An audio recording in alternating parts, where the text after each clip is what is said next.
Valera Salvador es un gran conocedor en la materia, el cual seguro que muchos de los que estamos en este salón hemos aprendido mucho. El Salvador representa a Entorno Industrial y cada vez que hay un foro de seguridad vial, de tecnología, están los amigos Salvador. Mucho de ello y el trabajo que viene haciendo alrededor de la industria se le agradece. Y él nos va a presentar qué se está haciendo en Australia con el tema de la tecnología aplicada dentro de lo que es el transporte de carga. Adelante, Salvador, por favor. Sí. Muchas gracias, Leonardo. Muchas gracias a NTP por invitarnos a participar en este tema.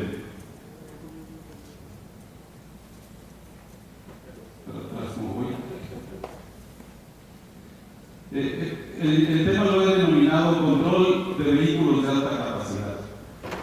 Y me presento, ya me presentó parte de Leonardo, también participo en la distribución, en la representación de una compañía canadiense que fabrica ejes autodireccionales. 80% de los lorries que transitan en el país tienen la marca de nuestros ejes, la marca KGI. Desde el año 97 participo en la Cámara Nacional de Industria de Transformación, pero desde el 95, y desde el 97 he participado en el Comité Consultivo Nacional de Normalización del Transporte Terrestre. Si se me ha tocado ver la norma 12 como se hace chiquita, se hace grandota, le ponen peso, le quitan peso, le hacen cosas, etc. He participado en otras normas de desarrollo de vehículos, la norma de autos que platicaba Alejandro Furas hace rato. Participo en el Comité Técnico Nacional de Normalización de Autopartes, el cual presido. Participo en el Consejo de Mantenimiento y Tecnología, presidiendo el Comité de Normatividad, y participo en una nueva alianza que formamos, la Alianza Nacional por la Seguridad Vial, en la cual también presido el Comité Técnico. Para esta presentación conté con la ayuda del señor Chris Konidiotis, que es el CEO de Transport Certification Australia, y algunas de las láminas las verán en inglés porque son las láminas de él y no quise alterar sus conceptos. Y también participé recibí información directa del International Transport Forum y de la International Weighting Ocean Society, la Asociación Internacional de Pesaje en Movimiento, con los cuales conceptos que vamos a estar viendo dentro del momento. Estos datos ya los vimos en el transcurso del día, en el cual nos hemos mantenido alrededor de los 16,000 fallecimientos por año. Ahí estamos mostrando las cifras desde el 2001, que crecieron rápidamente hasta el 2009, luego bajaron un poquito y ahí se estabilizaron. Y también se dijo mucho que en México andamos alrededor del 1.7% del PIB en gastos de accidentes viales, que dependiendo del tipo de cambio, pues andamos entre 300 y tantos mil millones de pesos gastados. ¿Y cómo se calcula ese número? Lo ven en la parte de abajo, en el cual la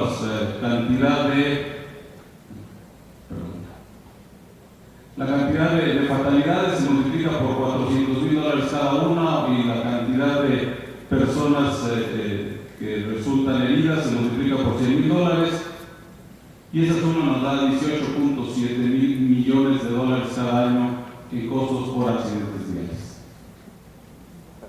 Si ustedes lo ven, no están incluidos las mercancías perdidas, los vehículos perdidos, ni los daños a la infraestructura. Así es que ese número puede ser mucho más grande. Estos datos fueron publicados en el reporte anual de 2017 que publica el International Transport Forum. Ahí lo pueden consultar, lo pueden bajar, esa publicación es gratuita, y aparecen los resultados de todos los países que decidieron aportar, que son más de 80 países. Entonces pueden comparar México, cómo está contra los diferentes, cómo anda, qué tendencias tiene cada uno, quién se ha mejorado en el diseño de la seguridad vial y quién no ha hecho nada.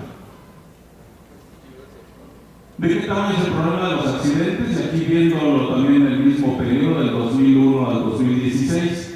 En la línea roja hasta arriba es la cantidad de vehículos involucrados, la línea azul de abajo es la cantidad de accidentes anuales que reporta entre el Instituto Mexicano del Transporte y INEGI. Entre los dos, la suma de los dos, ya que el IMP reporta lo que pasa en carreteras federales, INEGI reporta lo que pasa en las ciudades y zonas suburbanas, y nadie reporta lo que pasa en carreteras estatales. Es que ahí tenemos un pequeño hueco que nadie está viendo. Está bien que la red estatal no es tan grande, pero el hueco existe.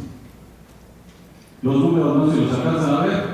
Andamos alrededor de los 400,000 accidentes cada año. Y los colores representan el tipo de vehículo que está involucrado. El verde son los autos, luego las pick-ups, autobuses, camiones, articulados, los azules y otros. Y si ven ustedes, el color verde es el que predomina. Es decir, los autos son los que más chocan y los autos son los que por los que más personas fallecen. Le quitamos lo que son los autos para empezar a tratar de ver nuestros vehículos de carga donde andan, y lo que sobresale ahora son los rojos, que son las pick-ups. Y entonces quitamos las pick-ups para poder analizar los vehículos de carga, y los verdes serán los camiones unitarios, los color amarillo serán los articulados sencillos, y los puntitos azules de allá arriba son los fulls. ¿Sí? ¿Qué pasa? Lo que pasa cuando choca un full, pues es grandes periódicos, muchas fotos, es espectacular, son 80 o 76, ahora 75 o 66 toneladas que chocan y pues se ve gigante. Son muy largos y ocupan toda la carretera y se van a la carretera, y por lo tanto son mediáticamente con mucho ruido. Esta gráfica la vieron, 70 y tantos, 80, el número que quieran, se le toca al conductor. Aunque es muy obvio que es el conductor, porque es el que va moviendo el vehículo. Y si ustedes leen el Código Civil Federal en el artículo 1913, lo podemos leer para que se explique. Cuando una persona se usa de mecanismos, instrumentos, aparatos o sustancias peligrosas que por sí mismos o por la velocidad que desarrollen, por su naturaleza explosiva e inflamable, por la energía de la corriente eléctrica que conduzcan o por otras causas análogas, esta persona está obligada a responder del daño que causa, aunque no obre ilícitamente, a no ser que se demuestre que ese daño se produjo por culpa o negligencia inexcusable de la víctima. Pase lo que pase, el conductor es el culpable. Lo dice la ley. O como decía mi papá, el que pega, paga. ¿Sí? Si ustedes chocan, pegan, pagan. Son culpables. Obviamente, cuando alguien hace un reporte, por default, el culpable es el operador. Y después buscamos qué otra cosa pudo haber pasado. Pero el conductor, por causa innegable, le toca estar como parte de la culpa, a menos de que inexcusablemente aparezca cualquier otra cosa. Vamos a ver un accidente que pasó el 20 de julio de este año, la carretera de Catepec a la Ciudad de México. Los que vivimos en la zona seguramente lo recordamos. En la mañana estaba viendo las noticias, algunos de nuestros colaboradores viven en el Catepec, entonces te preocupas. Y la noticia es que una combi, en este caso una Urban, choca contra un vehículo de carga, fallecen 14 personas. ¿Y qué pasó? 2 días después, la Policía del Estado de México reporta en ADN Canal 40 que estos 2 vehículos iban transitando, el camión a 50 km por hora, la Urban a 120 km por hora. La Urban iba a alta velocidad, imprudentemente, y chocó contra el vehículo, contra el camión. ¿Pasó eso? La explicación fue lógica, rápida, y le echamos la culpa de la combi. Yo digo que no pasó eso, y no pasó eso porque si ustedes ven en los círculos van a ver un par de neumáticos. Son las llantas de ese camión, del eje trasero, lado izquierdo. Hay fotografías que del otro lado te lo muestran. Y si ven la que está arriba a su derecha, está todavía de noche, es decir, esa todavía lo vimos en el primer video que sacaron. Es imposible que un vehículo que vaya transitando, sus llantas queden atrás del camión. No hay forma que eso pase. Y es más imposible que una de las personas que iban en esa Urban quedara arriba de esas llantas. Pueden ver ahí las piernas, y lo pueden ver en la fotografía de abajo, pueden ver que está tapado ya con una sábana blanca. Imágenes muy fuertes, que es lo típico que vemos cuando vemos un hecho de tránsito o accidente vial. No hay accidentes que pasen por una sola causa. Siempre hay múltiples causas. Y más adelante hablaremos de ello. Pero sin embargo, aquí, para adelantar algo, ustedes ven un letrero que ven en la fotografía de la izquierda que dice reducción del acotamiento a 200 metros. Quiere decir que esa carretera, que es una autopista de cuota, tiene acotamiento, porque las autopistas de cuota deben tener un acotamiento. Pero en ese lugar del accidente, aunque el letrero menciona que adelante se va a reducir, si ven la fotografía de su lado derecho, verán que acotamiento prácticamente no existe. Si a ese vehículo tuvieron que quitarle los neumáticos para tener un problema en la terminal de rueda, seguramente ya tenía, que les gusta, 45 minutos estacionado, una hora estacionado, más o menos. Seguramente alguien pasó por ahí y vio que estaba estacionado y nadie tuvo la intención de poner un aviso de que había un vehículo parado y que estaba obstruyendo casi la mitad del carril derecho. Yo creo que nadie lo hizo. Y seguramente muchas cosas pasaron y también el joven conductor de la Urban hizo algo que no debía, transitar por el carril derecho y tratar de rebasar a alguien, y el accidente se sucede. Sin embargo, como la conclusión que nos da un reporte de la autoridad quita todas las demás causas, cuando querramos analizar qué pasó, no sabemos qué pasó y por lo tanto no pondremos medidas que solucionen lo que pasó. Y volverá a pasar desafortunadamente. Y espero que mi boca se haga chicharrón, pero espero que no pase, pero las probabilidades son altas. Otro punto que les quiero resaltar es el 31 de julio, un avión de Aeroméxico no pudo despegar en el aeropuerto de Durango. Y al día siguiente, en primera plana, y lo pueden ver, tumba, microráfaga, avión y se salva. Es decir, no falleció nadie. Y en la parte de abajo, ven un recuadro que ha agrandado hacia el centro y dice: y camionazo deja 10 muertos, también en el estado de Durango. En el caso del avión, en las páginas interiores ven que habló el gobernador, que habló el presidente, que fue un delegado del presidente y de Protección Civil, a Durango, etc. Y del accidente de los dos vehículos terrestres ya no se dijo nada.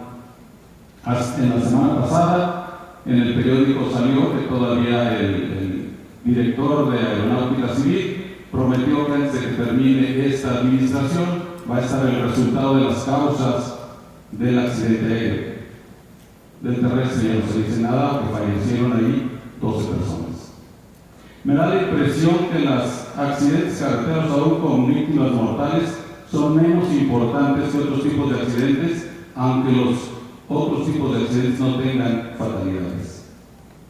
Me da la impresión, tengo la percepción de que el accidente vial es causa del destino y por tanto no prevenible. Es un aspecto que es necesario cambiar profesionalizando la investigación de los accidentes para poderlos prevenir. Si hay que quitarnos de la cabeza de que pues no queda otra, ¿no? Mala suerte. Y tenemos que trabajar con los medios de difusión, con los medios que existan, para ayudarnos a cambiar esa percepción en la sociedad y que la sociedad empiece a empujar a que haya acciones para prevenir los accidentes de tránsito. En tanto no haya una presión social, pues seguirá siendo causa del destino. Se habló hace rato del Plan Mundial para el Diseño para la Seguridad Vial 2011-2020 y el documento en el cual se adhirió México tiene dos conceptos básicos de inicio. Y el primero es que las personas somos falibles. Si pase lo que pase, el que diseña la carretera, el que diseña el auto, el que conduce, el que camina, todos nos podemos equivocar por el simple hecho de ser seres humanos. Cada vez que nos equivocamos aprendemos y por lo tanto crecemos. Es decir, es natural que nos equivoquemos y eso tenemos que admitirlo. La segunda es que somos frágiles. Si hay un evento y nos llevamos un golpe, nos vamos a romper. Entonces necesitamos ser protegidos. Y bajo estos dos conceptos, este plan lo que propone es que haya un sistema vial seguro. Si que hagamos todo para que haya un sistema vial seguro. Y para que haya un sistema vial seguro, la Organización Mundial de la Salud propone que la seguridad vial se base en 5 pilares: la gestión de la seguridad vial, las vías de tránsito y movilidad más seguro, los vehículos más seguros. Y si aquí se dan cuenta, no hemos mencionado ni al conductor ni a los peatones en las 3 primeras acciones. Las 3 primeras acciones tienen que ver con todo lo que las personas pensantes puedan hacer para hacer un sistema vial más seguro. El que le toca estar de la parte de la autoridad, el que le toca estar diseñando vehículos, el que le toca estar administrando flotas de transporte, tenemos que trabajar para hacer un sistema vial más seguro. Y después, claro, están los usuarios de las vías de tránsito, que son los conductores, los peatones, los ciclistas, etc. Todos estamos ahí en la vía de tránsito. Y tenemos que ser capacitados, entrenados, para poder ser usuarios seguros. Y como la posibilidad de accidentes persiste, en caso de que haya uno, tenemos que responder rápidamente para atender a las personas. En esta plática nos vamos a concentrar en el primer tema, que es la gestión de la seguridad vial. Y luego, por gestión, siempre nos metemos en un lío. Yo me meto en un lío cada vez que lo pienso. Y entonces recorro a mis inicios. Mis inicios fue con los sistemas de calidad, hace casi 40 años.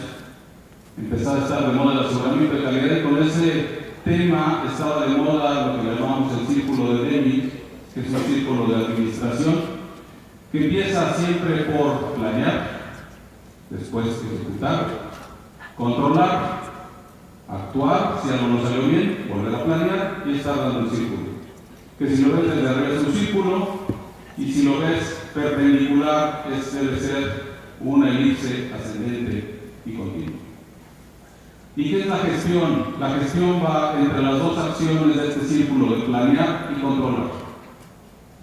Gestión no es sanción.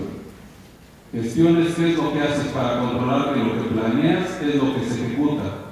Y si lo que se ejecuta no es igual a lo que planeas, ¿qué tienes que hacer para corregir tu proceso para que lo que ejecutes sea igual a lo que planeas? Casi siempre decimos, no, para controlar la velocidad, pues ponle pistolas, y ponle topes, y ponle todo para que o lo sanciones a su pobre coche. Y no, controlar tiene que hacerse muchas acciones para que si el conductor excede la velocidad, por poner ese ejemplo, regrese a cumplir esa velocidad. Algo tiene que suceder en el medio, y los profesionales hemos de trabajar en cómo hacer para lograr ese control y tener una buena gestión de la seguridad vial. 2 ejemplos del reglamento de tránsito, sencillos. El artículo 84 dice que el conductor y todos los pasajeros de un vehículo automotor debemos portar nuestro cinturón de seguridad. Pregunto a alguien, por pura casualidad, ¿viene en autobús a este evento? Si alguien viene en autobús, la pregunta y no levante la mano es: ¿todos se pusieron su cinturón de seguridad en el autobús? Por no preguntar si todos los autobuses tenían cinturón de seguridad. El segundo ejemplo es el artículo 134, que marca las velocidades máximas permitidas en las carreteras federales del país. 110 kilómetros para los autos, 95 para los autobuses y 80 para todos los vehículos de carga, no nada más los fulls, a todos. ¿Alguien, ahora que vino para acá, venía a más de 110 kilómetros por hora? Supongo que algunos sí. Les pongo mi estadística ahora que vine para acá. Decidí hacer una estadística, pasé la caseta de Tepoztlán, le puse el control de crucero a mi coche, 110, a veces iba a 108, a veces a 112, pues por ahí andaba. 105 vehículos me rebasaron y a 72 vehículos rebasé. Es decir, más de la mitad de los que transitan exceden la velocidad máxima. ¿Y qué pasa? Por lo menos no había ninguno que recapacitara y se hiciera como que te pasé y mejor le bajo, ¿no? Entonces siguieron. Algunos, yo creo que pues los vi por el retrovisor, parpadeé y luego ya estaban como a 500 metros adelante de mí. Si iban a 210, a lo mejor era una velocidad correcta. Es decir, no pasaba nada. ¿Por qué no pasa nada? No lo sé. Recursos, forma de ser, no sé, algo no está pasando en nuestros sistemas de control. Y les podría platicar, yo visité España en 1992 por asuntos de trabajo y parecía pista de carreras, todas las autopistas de España. La volví a visitar en 2010 y nadie excedía 120 kilómetros por hora. Nadie. Recorrí 3.500 kilómetros en esa ocasión y nadie me rebasó a 120 kilómetros por hora. Sin embargo, una anécdota para todos que dicen que hay cultura, me tocó pasar hacia Portugal, traía un vehículo español por los últimos 10 kilómetros, venía atrás de mí a la velocidad máxima, y al cruzar la frontera más tardamos en que la llanta tocara a Portugal, que el cochecito blanco que traía de atrás ya iba delante de mí como 500 metros. Es decir, el sistema de gestión de la velocidad en España estaba funcionando de tal forma que controlaba la velocidad de los conductores de ese país.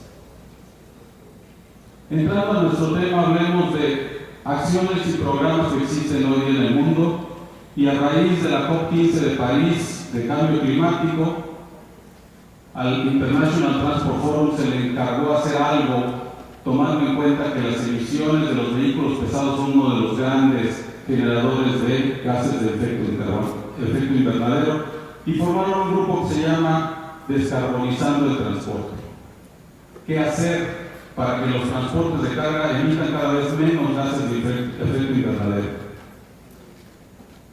Esto que ven aquí es una lámina del Transport Forum de la reunión sobre descarbonización que tuvo efecto en París en el mes de junio de este año, y en el cual se analizan en el eje X qué tan difícil es implementar los diferentes sistemas que hoy día existen en el planeta, siendo lo más fácil del lado derecho y lo más complicado hoy día desde el punto de vista técnico, económico y político del lado izquierdo. Y en el eje de las yes están qué tanto son la reducción, qué tanto impactan en reducir gases de efecto invernadero.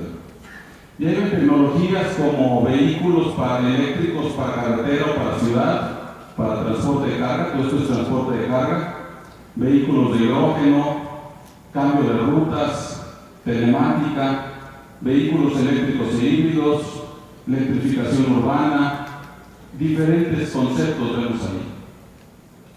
Todo lo que es en verde es lo que aportaría una reducción significativa de gases de efecto invernadero. Y en el círculo verde ustedes ven algo que dice Higher Capacity Vehicles, vehículos de mayor capacidad. La tendencia que observan es vehículos de mayor capacidad.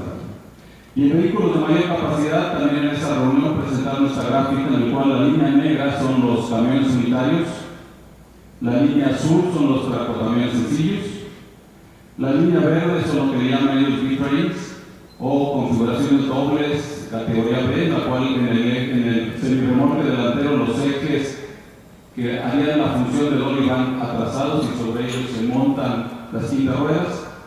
Y en la línea roja está la línea llamada full, o sea, los dobles semirremolques con un dolly. En la línea, en el eje de las X está el factor de utilización de los vehículos de carga, siendo 1 el teórico máximo, en el cual yo salgo de una planta con carga, entrego en el destino y en ese mismo destino cargo y me voy totalmente cargado a un siguiente destino y así me la llevo siempre. Sería el 1. Es razonablemente utópico porque generalmente un vehículo siempre transita cierta cantidad de kilómetros sin carga. Y en la línea de las 10 van a ver el índice de consumo energético, en el cual la consideración aquí está en kilojoules, sorry por la energía, en lugar de ponerle kilowatt por un otro número menos extraño, pero está en kilojoules por tonelada kilómetro. Es decir, lo importante es cuántas toneladas llevamos.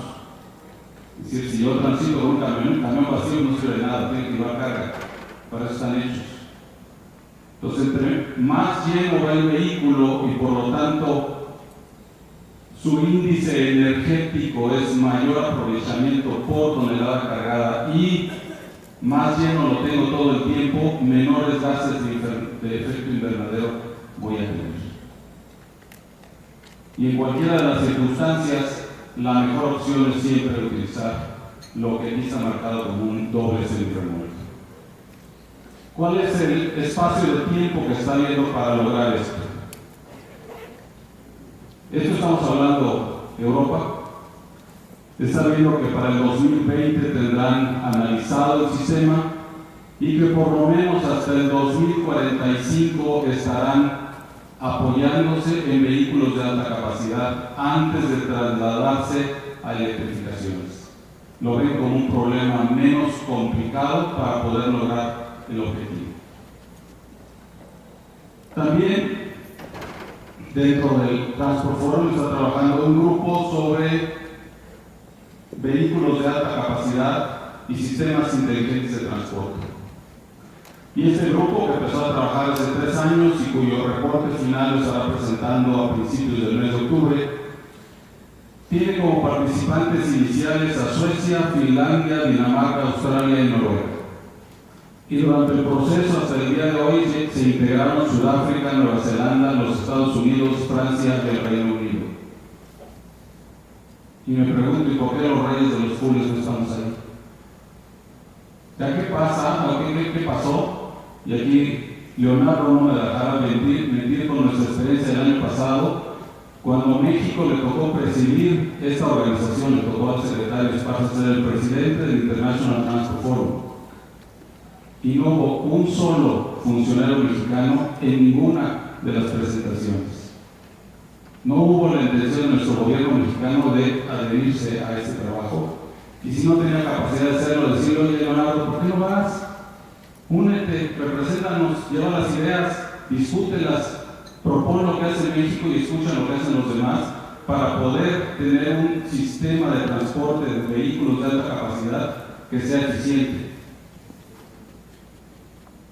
En el foro se está platicando los sistemas inteligentes de transporte, es decir, todo lo que tenga que ver con inteligencia, datos, etcétera, que tienen que apoyar al transporte, el potencial para que los vehículos de alta capacidad se incrementen su eficiencia y los trabajos para atender la sensibilidad de la ciudadanía respecto de esos vehículos.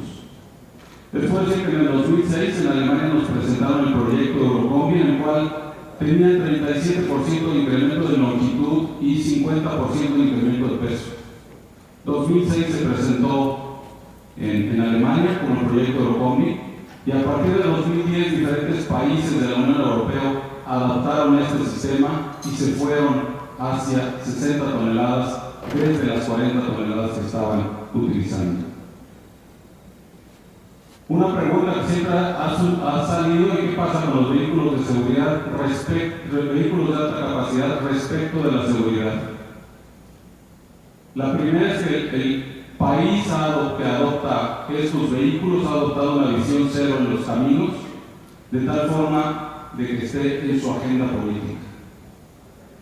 Existe una gran preocupación debido al incremento en pesos y dimensiones, y es el argumento que tienen los oponentes en esos países. Sin embargo, la accidentabilidad en esos países ha sido siempre menor en los vehículos de alta capacidad. ¿Cuáles son las razones que han encontrado para que haya menos accidentes? La primera es que los vehículos de alta capacidad generalmente están equipados con sistemas de seguridad adicionales, son más proclives a cumplir las regulaciones de seguridad, ya que en algunos países ya le están haciendo seguimiento mediante sistemas inteligentes de transporte. Las compañías asignan a esos vehículos a sus mejores conductores. Generalmente no se les permite dar todas las rutas, sino hay rutas designadas. Y tienen mayor eficiencia, ya que transportan la misma cantidad de mercancía con menos vehículos y por lo tanto menos conductores, que según la gráfica son los que más accidentes causan. ¿Cuál es el caso de Australia? Les voy a hablar de Australia en los principios de este siglo. Enfrentaba algunos retos como una población creciente, una restricción en sus presupuestos para la construcción de caminos, algunos aspectos de infraestructura, algunas cosas que tenían que arreglar con su infraestructura, principalmente relacionados con puentes vulnerables, un incremento de requerimientos de flete, y solo el 9% de los oferentes de flete tenían competencia de otros modos de transporte, ya sea barco, ya sea ferrocarril. El 91% del transporte carretero no tenía competencia de otro modo de transporte. Tenían presión de los transportistas que pedían mayores dimensiones porque si no tenían suficiente equipo y personal para poder atender las demandas de flete, pero por el otro lado tenían preocupaciones y expectativas sobre la seguridad por parte de la sociedad respecto de sus caminos y los camiones. ¿Qué respuesta tenían a esa política? Tenían tres posibles respuestas. La primera es no hacer nada, la primera es invertirle una lana a la infraestructura y la tercera, ponerse listos. Hacer nada significaba 50,000 camiones más en los caminos, y hacer nada significaba que 1 de 4 vehículos en las ciudades iba a ser un camión. Pues no les gustaba mucho el no hacer nada. Dinero no tenían lo suficiente, las secretarías se peleaban por la lana, entonces decidieron ponerse smart, y poniéndose smart diseñaron un programa que le llaman Programa de Acceso Inteligente. Y les voy a poner la complejidad de Australia en pocas palabras. Australia es como México, un país federal. Es decir, cada estado es dueño de su territorio y se le ocurre hacer lo que sea independientemente del estado. Sin embargo, lograron tener un acuerdo en el cual dijeron: ¿quién es el más avanzado en qué? Tú pon tu ley, si todos nos gusta, la vamos a seguir en acuerdo. Y así nace la ley de vehículos pesados que la promueve el estado de Queensland. Y en esa ley de vehículos pesados se incluye este Intelligent Access, este programa de acceso inteligente, que lo que busca es que el camión correcto esté en el camino correcto, a la hora correcta, con la velocidad adecuada y el peso permitido. Ese es el concepto. Y eso significa que ¿qué crearon? Crearon un modelo, que aquí lo ven en este triángulo, y el modelo es un modelo de 4 actores, con sus roles bien definidos. 2 actores muy conocidos y 2 actores que existían al inicio y que hoy existen en México. Lo vemos abajo, las agencias de caminos de cada estado. Ahí se nos complica más a ellos y a nosotros, porque nosotros tenemos a la DGAF y ya lo tenemos listo. Aquellos tenían su DGAF por cada uno de los estados. Y del otro lado, los operadores de transporte o las compañías de transporte. Crearon 2 actores adicionales, y aquí ya hay algunos que existen, que es la parte de arriba, que son los llamados proveedores de servicios. Y los proveedores de servicios en este modelo serían aquellos que darían servicios de aplicaciones reguladas para que los acuerdos que tuvieran en las agencias de caminos respecto de las cosas que iban a supervisar, las pudieran supervisar vía telemetría.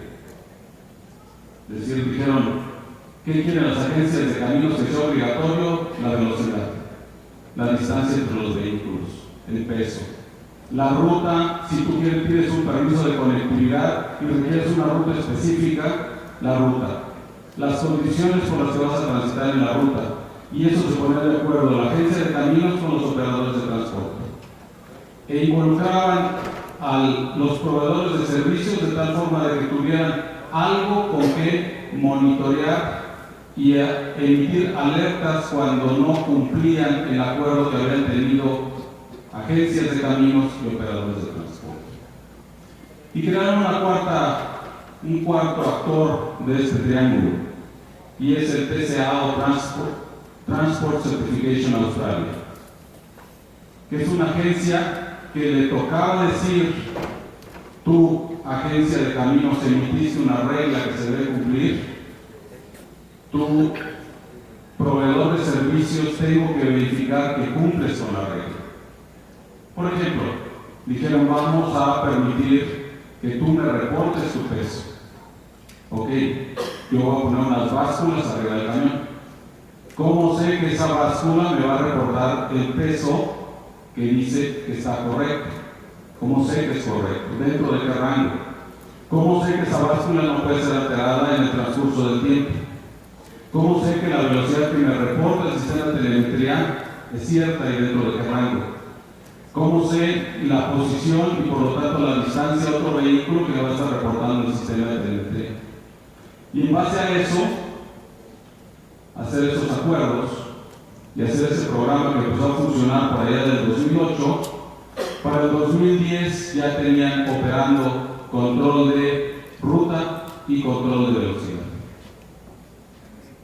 Y hay muchos ejemplos ahora que tengan la presentación, podrán leer uno de estos, o si no, acceder a la página de Transport Certification Australia y poder conocer las ventajas que han tenido y que les platicaré dos ejemplos sencillos. El primero y último que se está implementando es el de contenedores de 20 pies que transportan granos de algún lugar de como unos 160 kilómetros del puerto y tienen que transitar por ciertas carreteras que no son para estos camionzotes y poder llegar al puerto y entregar su mercancía sin tener que estar haciendo transbordos o desenganches para transitar el sencillo.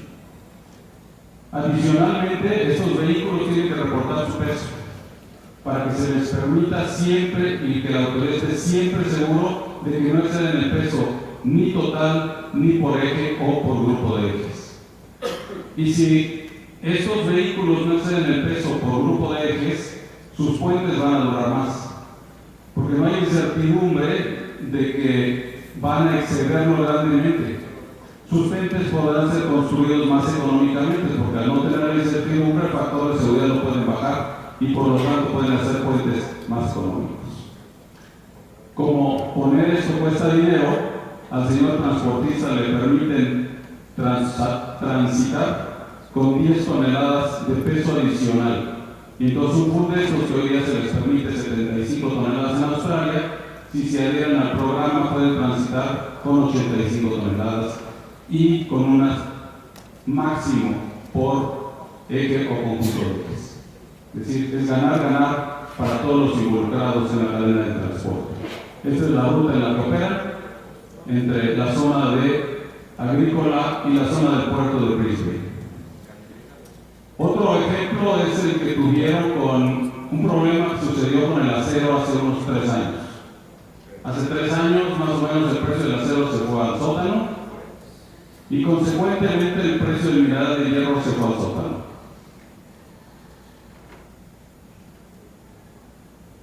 Si yo soy productor de mineral de hierro, tengo una mina y el precio va al sótano y yo lo que saco, más el transporte, más todo lo demás no salgo, pues tengo que acabar cerrando la mina. Y a lo mejor como industrial sufriría yo cerrando la mina. Pero toda la gente de esa zona que vive de la mina sería un problema que se quedara sin chamba para toda la región. Entonces la pregunta aquí, a lo mejor algún país hubiera dicho, ¿sabes qué? ¿Por qué cierra la mina? Y los otros, pues a ver qué hacen, ¿no? Se mueren. O podría ser lo que estos amigos hicieron, que dijeron, bueno, ¿qué hacemos para poder lograr la eficiencia suficiente que nos permita seguir vendiendo nuestro mineral de hierro y sobrevivir? El dueño de la mina, los habitantes de la zona de la mina, el cuate del puerto que tiene que embarcar, etc. Y cómo la cadena pudiera subsistir. Encontraron la solución y la solución es que venciendo la limitante de un camino de 2 carriles, tuvieran vehículos que estuvieran homologados, certificados, que tuvieran que medir 60 metros, es decir, 2 fulls, que tuvieran que pesar un peso bruto vehicular de 199 toneladas para poder transportar 140 toneladas de mineral de hierro por viaje, y que los vehículos estuvieran transitando siempre a 200 metros de máxima cercanía entre 1 y 8. Todo eso lo tuvieron que hacer monitoreado y un compromiso entre el transportista, la autoridad, los cuates de servicio de telemetría y el certificador para que todo eso se cumpliera. Y con eso el sistema estuvo y las ciudades estuvieron operando y pudieron subsistir. Y como ejemplo son estos vehículos. Esto es lo que ustedes veían en la carretera desde las minas hasta el puerto. 199 toneladas.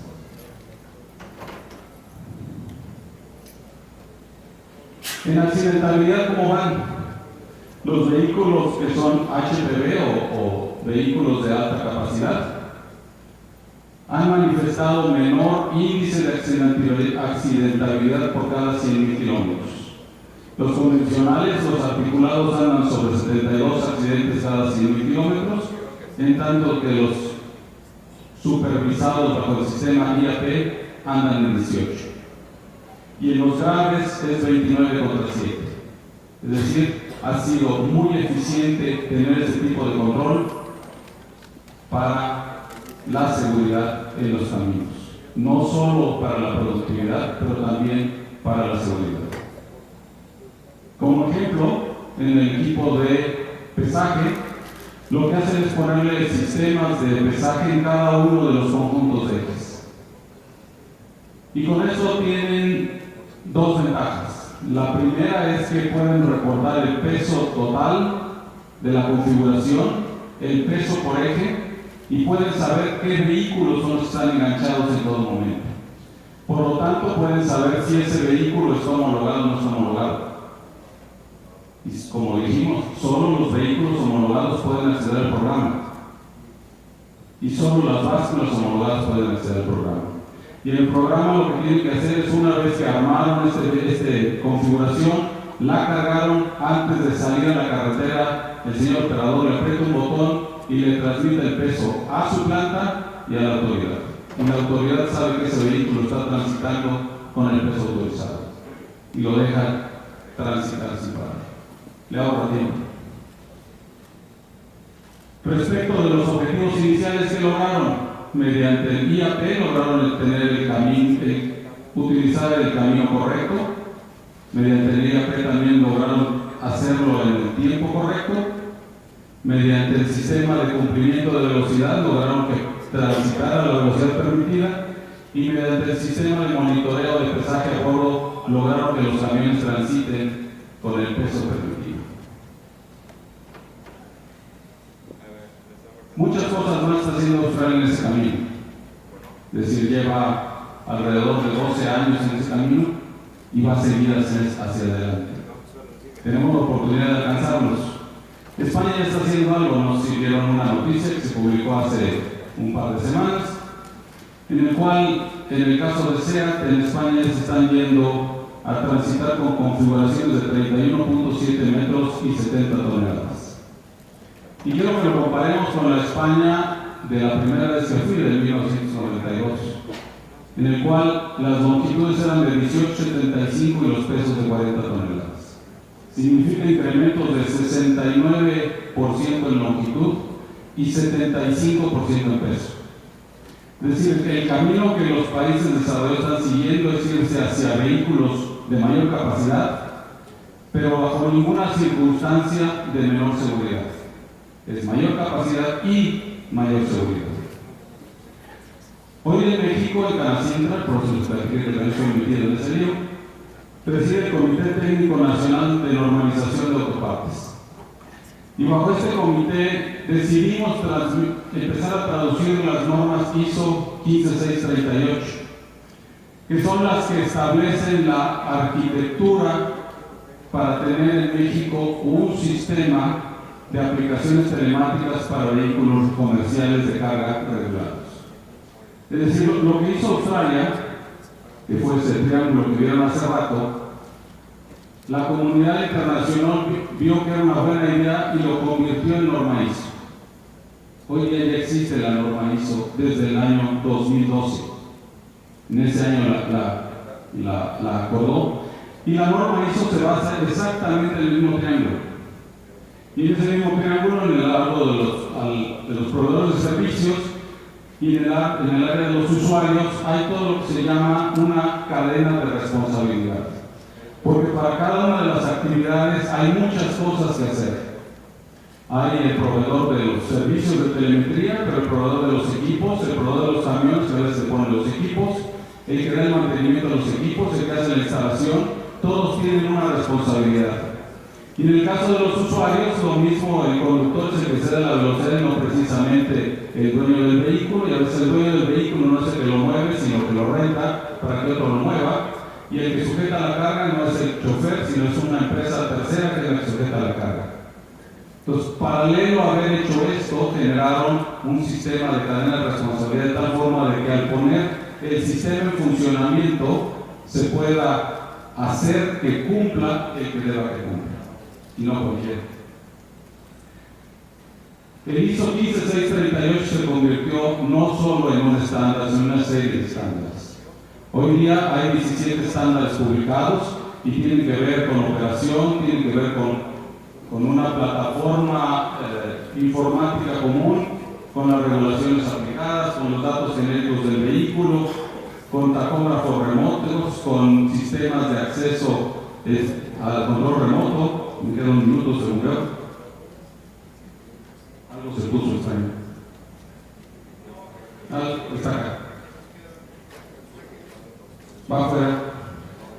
En fin, están diferentes informaciones, se debe tener el sistema para poder funcionar y todos están en normas ISO que pretendemos en el Instituto Mexicano de Normalización y Certificación convertirlas en NMX, y extiendo la invitación a NTP y a todo el que quiera participar que nos eche la mano a que esto sea una realidad, y que por lo tanto, ahora que la autoridad tiene que decidir en la norma 12 qué lineamiento de GPS emita, pues va a poder emitir alguna ocurrencia, o va a poder emitir una estrategia consistente con las prácticas internacionales que ya se han desarrollado con ISO 15638. Como propuesta de estrategia, nosotros proponemos que de arranque, ya que registraron sus pools y les dieron su autorización expresa y tuvieron que declarar que tienen GPS, ya está la primera etapa. La segunda etapa es la complicada. La autoridad tiene que chambear en hacer los cambios legales para poder implementar un sistema ISO 15638. Tiene que emitir normas, definir responsabilidades, probablemente crear la agencia que va a tener que certificar, que tiene que ser independiente para tener congruencia y para tener confianza. Y después una tercera etapa en la cual se aplique a los dobles semirremolques bajo estos lineamientos y se apliquen acciones voluntarias que incentiven a invertir y que incentiven a controlar mejor algunas condiciones que entre todos se acuerden que es lo que hace falta. Y una cuarta etapa que pueda aplicarle a todos los demás vehículos. Conclusiones.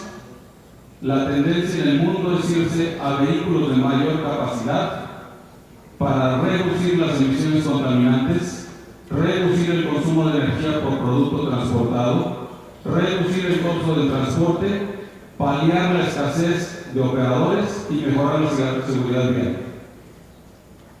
Desarrollo y aplicación de series de estándares 15638 nos va a mejorar sustancialmente la gestión de las regulaciones de tránsito de vehículos pesados. La investigación de las causas multifactoriales de los accidentes de tránsito debe resultar en acciones que prevengan la recurrencia de esas causas. El tránsito con menores accidentes de tránsito resultará en un beneficio social y económico para el país. Y hoy día la gestión de las reglas de tránsito relacionadas con la gestión de la seguridad vial, yo las veo laxas. Muchas gracias. Muchas gracias, senador. Seguro que el tema del análisis de los accidentes y, bueno, estableciendo la tecnología como se está haciendo en otros países nos permitirá mayor confianza con la autoridad, porque debemos encaminar nuestros esfuerzos a ello y también demostrar que lo podemos hacer y hacer bien. yo les voy a pedir un favor. Sé que puede haber muchas preguntas, sin embargo, con el riesgo de que nos quedemos sin cenar, y no quisiera que eso pasara, y sabiendo que nuestros colegas que han expuesto sus mejores prácticas en las diferentes empresas van a estar en la cena, ahí pudiéramos pedirles o hacerles las preguntas. A todos ustedes muchas gracias. Quiero nada más entregar a nombre de la NTP los diferentes reconocimientos, por ejemplo, a Berenice Presidente Márquez del Grupo Bimbo, por favor. A Luis Manuel Romero Godoy, de Lima. A Rafael Algarza. A Diego García Godo. Y a quien nos quiere dejar sin cenar, Salvador Saavedra, restaurante Amigo. Salvador.